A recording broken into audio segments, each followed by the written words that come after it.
Hello बच्चों, चलिए प्रश्न को समझते हैं। अति चालक पदार्थ की एक गेंद को द्रव नाइट्रोजन में डुबोकर किसी चुंबक के निकट रखा जाता है। यह किस किस दिशा में गति करेगी? सेकंड, इसके चुंबकीय आघूर्ण की दिशा क्या होगी? मुख्य अवधारणा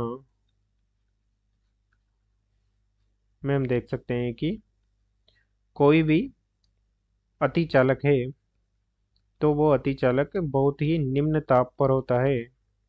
निम्न ताप पर होता है और निम्न ताप के लिए हम द्रव नाइट्रोजन का उपयोग करते हैं। और अति चालक पदार्थ पूर्णतः पूर्णतः प्रतिचुंबकीय पदार्थ होते हैं। चुंबकीय पदार्थ होते हैं, अर्थात ऐसे पदार्थ जिन्हें जिन्हें बाह्य चुंबकीय क्षेत्र में रखने पर ये चुंबकीय क्षेत्र रेखाओं को, इस प्रकार से चुंबकीय क्षेत्र रेखाएं हैं, तो ये चुंबकीय क्षेत्र रेखाओं को प्रतिकर्षित करते हैं। इस प्रकार से चुंबकीय क्षेत्र रेखाओं को प्रतिकर्षित करते हैं, अर्थात इनका चुंबकीय आघूर्ण बाह्य चुंबकीय क्षेत्र के विपरीत दिशा में होता है। इस प्रकार से इनका चुंबकीय आघूर्ण बाह्य चुंबकीय क्षेत्र बी सदिश के विपरीत दिशा में होता है। अब चलिए प्रश्न को हल करते हैं। प्रश्न में दिया गया है कि इसे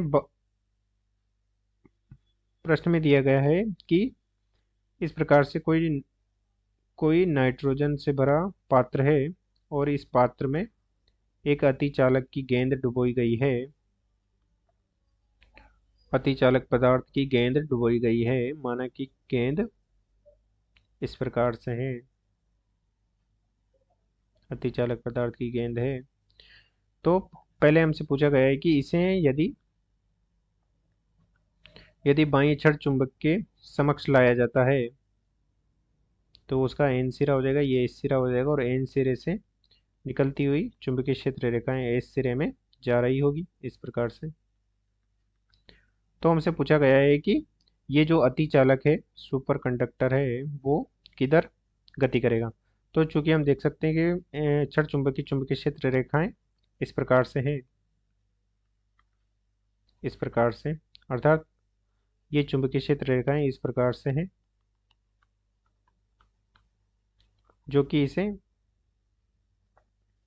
अपनी, यदि ये चुंबकीय क्षेत्र होता तो इसे अपनी ओर आकर्षित करती, परंतु ये प्रतिचुंबकीय है तो ये इन क्षेत्र रेखाओं को अपने से दूर धकेलेगा और ये स्वयं विपरीत दिशा में गति करने लगेगा, अर्थात ये इसके निकट नहीं आएगा, दूर जाने का प्रयास करेगा, क्योंकि ये पूर्णतः प्रतिचुंबकीय पदार्थ है और प्रतिचुंबकीय पदार्थ चुंबकीय क्षेत्र, बाह्य चुंबकीय क्षेत्र रेखाओं को प्रतिकर्षित करता है। तो इस प्रकार यह क्षण चुंबक से दूर जाने का प्रयास करेगा। क्षण चुंबक से दूर जाने का प्रयास, दूर दूर जाने की ओर गति करेगा। और हमसे पूछा गया है कि इस दूसरे प्रश्न में हमसे पूछा गया है कि इस अतिचालक पदार्थ का चुंबकीय आघूर्ण किधर होगा। तो चूंकि हम देख सकते हैं कि चुंबकीय क्षेत्र रेखाएं यहाँ इस प्रकार से हैं, बाह्य चुंबकीय क्षेत्र रेखाएं अपनी ओर आकर्षित करने की ओर होगी, तो बाह्य चुंबकीय क्षेत्र रेखाएं इस प्रकार से अपनी ओर आकर्षित करती हुई ओर होगी, क्योंकि एन से निकलती हुई एस की ओर जाएगी, तो इस प्रकार से पी क्षेत्र होगा, घूम के वापस एस की ओर आने का प्रयास करेंगे, तो इस प्रकार से क्षण चुंबक का चुंबकीय क्षेत्र, बाह्य चुंबकीय क्षेत्र इस प्रकार होगा।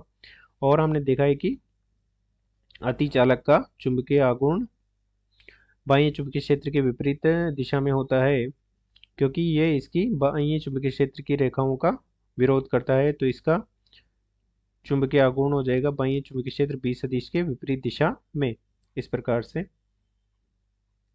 तो हम कह सकते हैं कि क्षण चुंबक के चुंबकीय क्षेत्र के विपरीत दिशा में अतिचालक का चुंबकीय आघूर्ण होगा। अतिचालक का चुंबकीय आघूर्ण चुंबकीय आघूर्ण होगा। अतः दिए गए प्रश्न को हमने हल कर दिया है। आशा करते हैं आपको समझ में आया होगा। धन्यवाद।